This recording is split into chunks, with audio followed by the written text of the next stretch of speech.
I stood in the corner of my engagement party, watching Vincent chat with my cousins. The room buzzed with laughter and congratulations. My heart felt so full. After 3 years together, we were finally getting married next spring. The decorations were perfect. Soft pink roses everywhere, just like I dreamed. My brother Tyler raised his wine glass for a toast.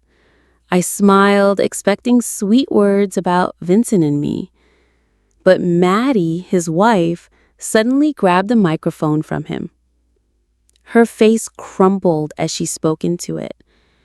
"I'm sorry, everyone, but I need to share something," she announced, her voice shaking. "Tyler and I lost our baby this week. I had a miscarriage." The room went silent. Every eye turned to her. My mouth dropped open. This was supposed to be my night, our night. Vincent squeezed my hand, but I felt frozen. Guests rushed to comfort Maddie while I stood there, forgotten. My own engagement party had disappeared around me. Tyler wrapped his arm around his crying wife. He caught my eye and shrugged, as if this was perfectly normal. The next morning, my phone rang before I'd even finished my coffee. Tyler's name flashed on the screen. I thought he was calling to apologize for last night. Instead, his angry voice filled my ear. "You looked upset last night," he said coldly. "Maddie noticed. She's already going through hell, and you couldn't even show some compassion." "Tyler, I'm sorry about the miscarriage, but that was my engagement party." "Everything isn't always about you," he snapped. "You're so selfish. I hope you lose a baby someday so you know how it feels." His words hit me like a punch to the stomach. I started crying and couldn't stop. Vincent found me sobbing on the couch 20 minutes later. When I told him what Tyler said, his face turned dark with anger. "That's not okay," Vincent said, pulling me close. "Your own brother said that to you?" I nodded, still shaking. Something had broken between Tyler and I last night, and his cruel words made it worse. I decided to call Mom. She needed to know what Tyler had said to me. When I told her about his horrible comment, she went quiet for a long moment. "Oh, honey, I'm sure he didn't mean it. He's just hurting right now. You know how much they wanted that baby." "But Mom, he said he hopes I lose a baby. That's not something you say when you're just hurting." "I'll talk to him," she promised, "and your father will too. We'll handle this."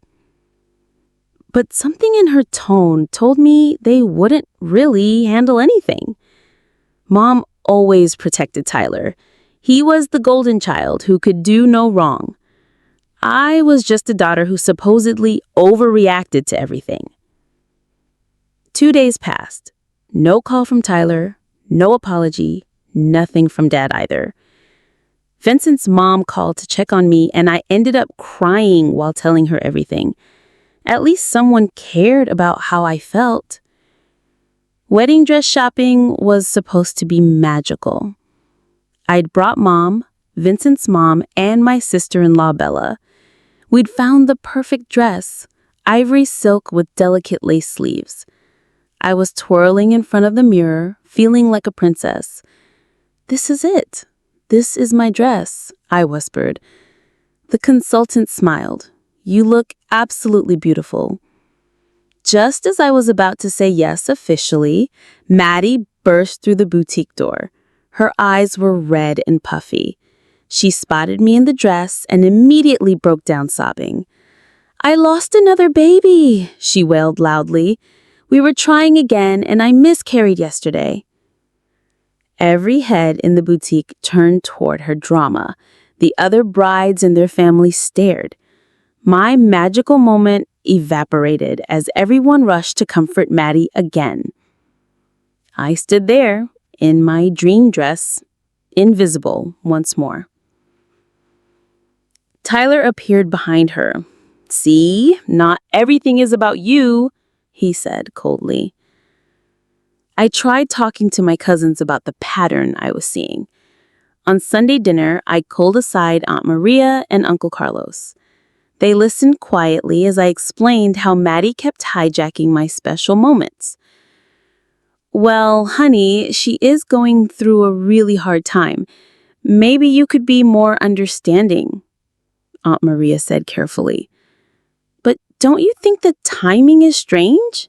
I asked. Uncle Carlos patted my shoulder.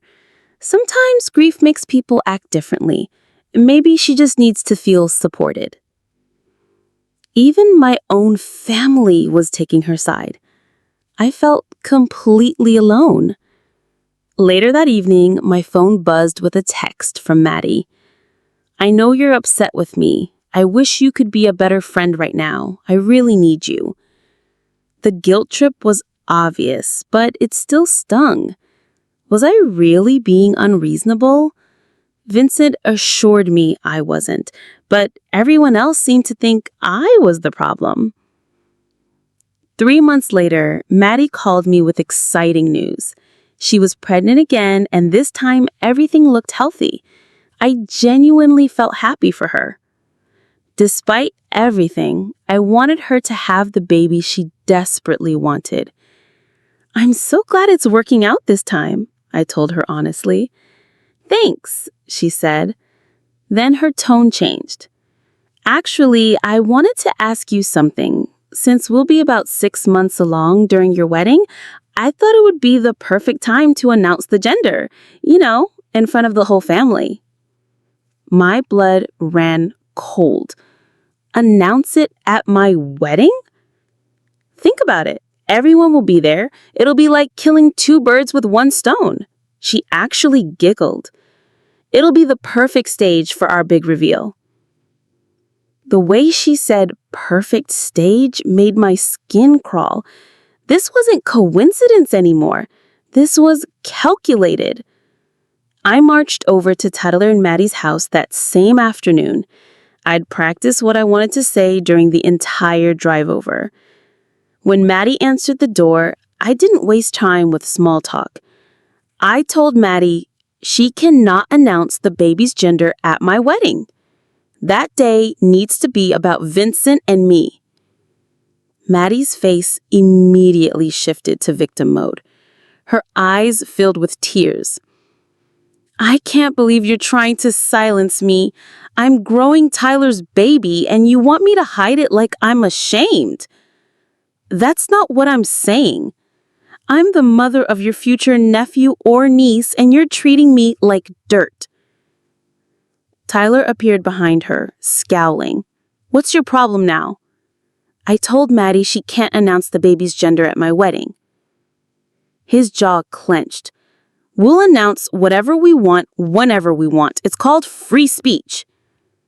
I stared at both of them in disbelief. "Then don't come to my wedding." To my shock, Mom called me the next day. Her voice sounded different somehow, stronger. "I've been thinking about everything that's been happening," she said. "I talked to your father and we both see what's going on now." "You do?" "Yes. Maddie has been making every one of your special moments about her. The engagement party, dress shopping, and now she wants to do it at your wedding too? That's not grief, honey. That's something else." I started crying with relief. Finally, someone in my family understood. "We're going to support you on this," Mom continued. "Your wedding day should be yours." "Thank you, Mom. I needed to hear that so badly." But when she called Tyler to discuss it, he and Maddie refused to compromise. They insisted they had the right to share their joy whenever they wanted, regardless of the occasion. Within days, my phone started ringing. Cousin after cousin called to lecture me about being controlling. Apparently, Maddie had been reaching out to everyone, spinning the story her way. "She says you're jealous of her pregnancy. Is that really what this is about?" Nicole, she announced her miscarriage at my engagement party and wanted to announce this pregnancy at my wedding. How is that me being jealous? Well, when you put it that way, Nicole's tone softened. I didn't know about the engagement party thing. But the damage was spreading. Maddie had gotten to half the family first, painting me as the villain. She was smart. She knew exactly which relatives would automatically take the side of a pregnant woman without asking questions. My head was spinning from all the drama.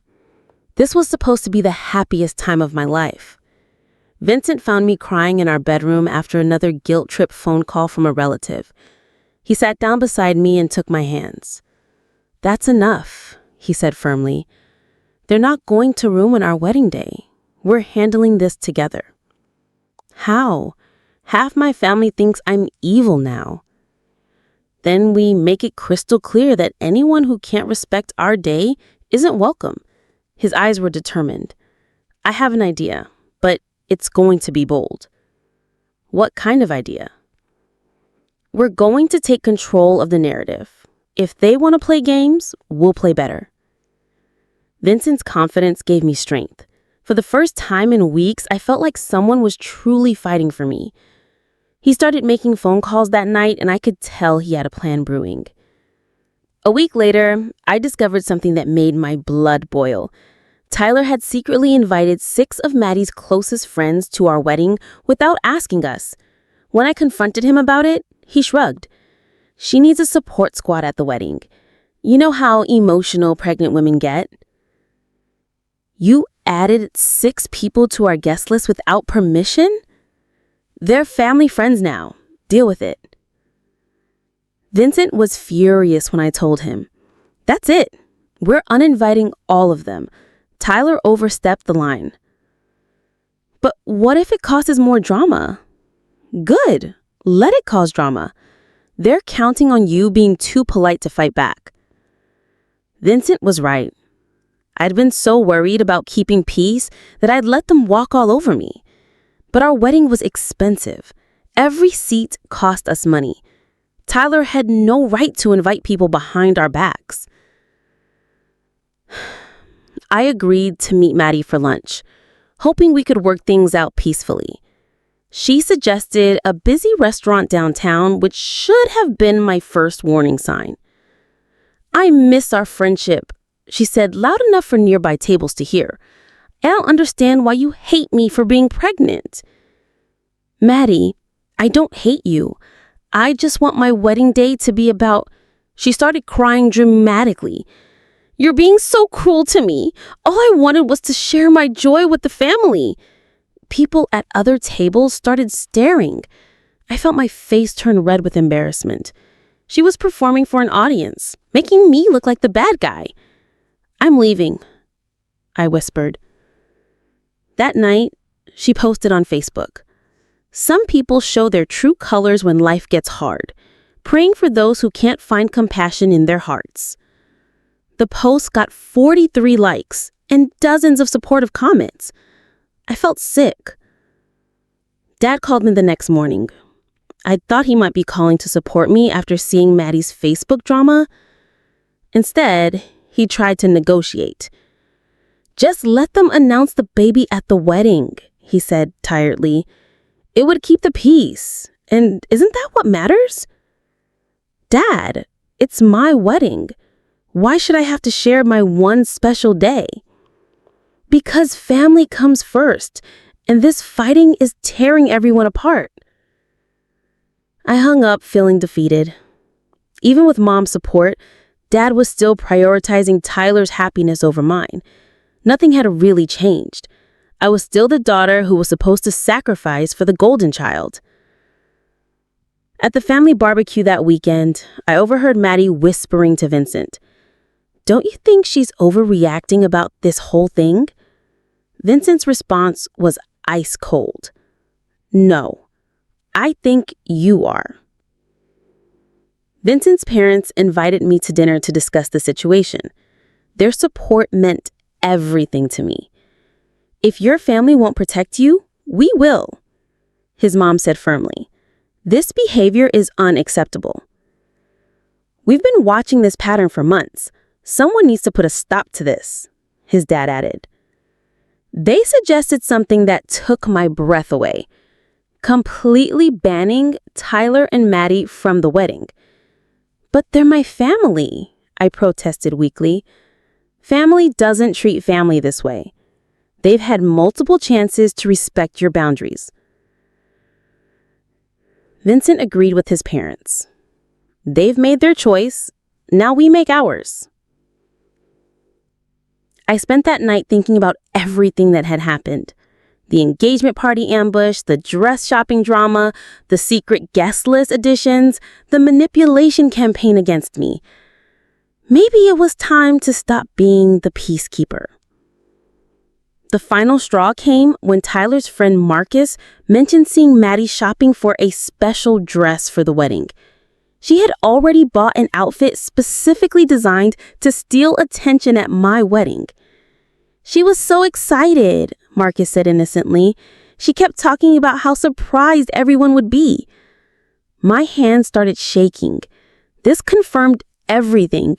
She wasn't acting impulsively. She was planning to hijack my wedding from the very beginning. When I told Vincent, he nodded grimly. That's it. No more chances. You're right. I'm done compromising. We spent that evening writing a formal letter disinviting them from the wedding. My hands trembled as I signed it, but I felt a strange sense of relief too. I was finally standing up for myself. I delivered the letter personally. Tyler opened the door and read it while I waited. His face turned bright red with rage. You're disinviting your own brother from your wedding over some stupid announcement? He shouted. It's not about the announcement anymore, Tyler. It's about respect. This is unforgivable, Maddie shrieked from behind him. You'll regret this forever. Within hours, Dad called me screaming about tearing the family apart. Mom stayed quiet. She supported my decision, but didn't want to fight with Dad about it. That night, Tyler sent me a threatening text. Don't think this is over. We'll be there, whether you want us or not. My stomach dropped. Were they actually planning to crash my wedding? 2 days later, my cousin Amanda sent me screenshots that made everything clear. Tyler had been mocking me in group chats with other family members for weeks. She's so jealous of Maddie's pregnancy, always been the attention seeker. Another said, just wait until she has kids. Karma's going to bite her hard. The messages were cruel and completely unfair, but they also showed that several family members were defending me, telling Tyler he was being ridiculous. I thought you should see who your real allies are and who isn't. Amanda wrote with the screenshots. Seeing Tyler's true feelings in writing actually helped. I'd been questioning whether I was overreacting, but his messages proved I wasn't crazy. Vincent decided to confront Tyler directly. He drove to his work and waited for him in the parking lot. When he saw him, his face went pale. If you or Maddie show up at our wedding, you're done with both of us forever. This isn't a threat. It's a promise. Tyler tried to act tough. You can't keep family away from family events. Watch me. I'm not my fiancé. I won't tolerate your disrespect. You'll regret marrying her, Tyler snarled. She's always been a selfish brat. Vincent smiled coldly. Thanks for showing me exactly who you are. When Vincent told me about the conversation, I felt proud of him for defending me, but Tyler's final comment stung. Was that really how my own brother saw me? Wedding week arrived, and rumors were flying. My bridesmaid Helen pulled me aside during the rehearsal dinner preparations.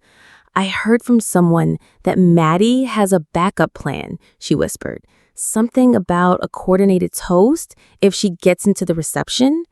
My stomach dropped. What kind of coordinated toast? I don't know details, but apparently she's been talking to some of Tyler's friends about it. Vincent overheard us talking. His jaw tightened with anger.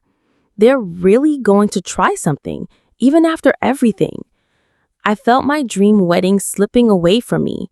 How was I supposed to enjoy my special day while watching for sabotage attempts? But Vincent squeezed my hand. Don't worry, we're ready for them. My wedding day dawned beautiful and clear. I woke up feeling nervous but determined. This was going to be my day, no matter what Tyler and Maddie tried. While getting my hair done, my maid of honor, Chloe, burst into the bridal suite. I just saw Maddie in the hotel lobby, she said breathlessly. She's here and she's wearing this flowing blue dress that screams, "Look at my pregnant belly." My heart sank. They'd actually shown up despite being disinvited?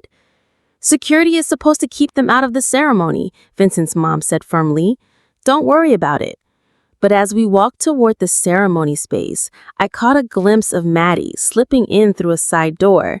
She clutched her stomach dramatically and positioned herself where everyone could see her.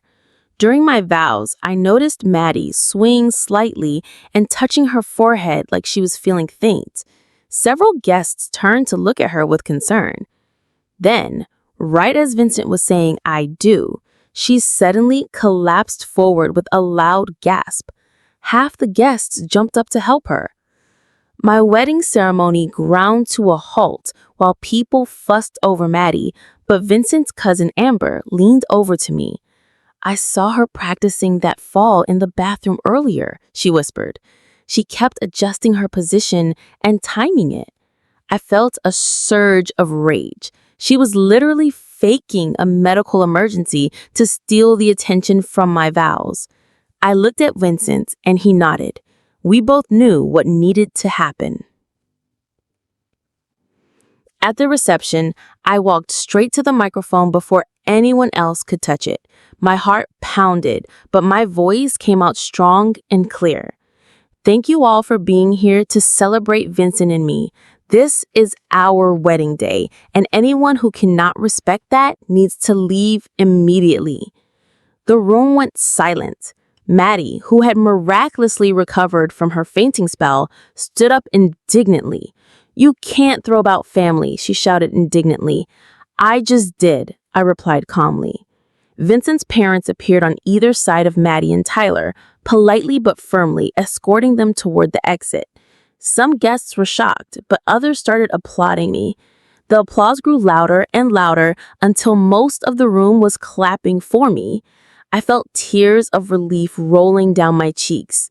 About 15 people left with Tyler and Maddie, mostly his close friends and a couple of relatives who disapproved of my harsh treatment of a pregnant woman. But the rest of my family stayed. They hugged me and told me I did the right thing. "I'm proud of you," Mom whispered, squeezing me tight. "You stood up for yourself." Dad didn't say much, but he didn't leave either. He seemed to finally understand that Tyler had pushed too far. The rest of my wedding was absolutely perfect. Without the drama and tension, everyone could actually enjoy themselves. Vincent and I danced until midnight, surrounded by people who truly loved and supported us. On our honeymoon in Italy, I checked Facebook out of curiosity. Maddie had posted her pregnancy announcement the day after my wedding, with complete ultrasound photos and a long caption about new beginnings. But barely anyone had liked or commented on it. Instead, her timeline was full of congratulations posts for Vincent and me from family members who had attended the wedding. Vincent laughed when I showed him. Looks like her audience got tired of the drama too. Tyler had deactivated his social media accounts entirely. Several cousins told me later that they finally seen through Maddie's manipulation tactics and were embarrassed they defended her. I felt vindicated, but also sad. My relationship with Tyler may never recover from this. 6 months later, I reflected on everything that had happened. I'd lost the golden child status I never really had anyway, but I'd gained something much more valuable, my voice. For years, I'd let myself be overshadowed and dismissed to keep the peace. I'd accepted being the family scapegoat because it was easier than fighting back. But standing up at my wedding changed everything. I learned that some people will never respect you until you demand respect.